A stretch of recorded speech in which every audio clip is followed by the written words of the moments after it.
work done on his teeth, so he got a new set of false teeth, but he didn't learn to swim.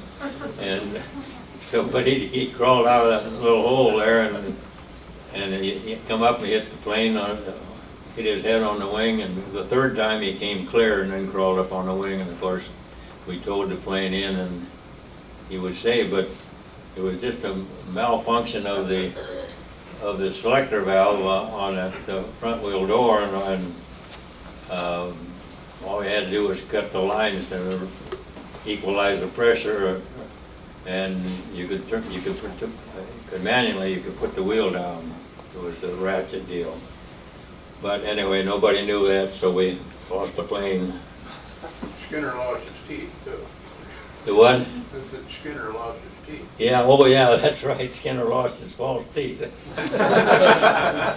And his dad is still active in city activities around here. Maybe some of you know him. Anyway, let's see. One night, with a PBY, we were heading for Portland, and there again I had the instructor and an ensign, and I was a mechanic on that one, and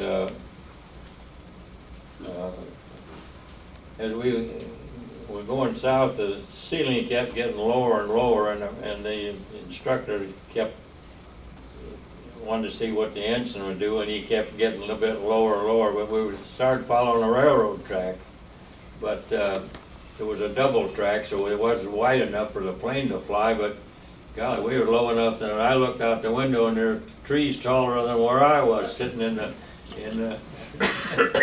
and so finally the instructor said we better turn around and go back to Chehalis. There's a Navy emergency landing field there, so but in getting turned around he had to get up into the clouds. He made a couple circles before we found the railroad tracks again, and he flew back to Chehalis, and we landed there. And then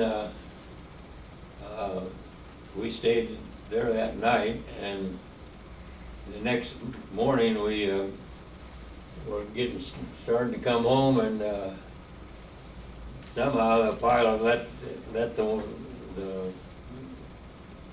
wheel on the right hand side of the plane slip off the side of the concrete into the mud, and it was raining, and we, of course, every aircraft had a little fold up shovel. We shoveled out a bunch of mud, and then there was a farm field along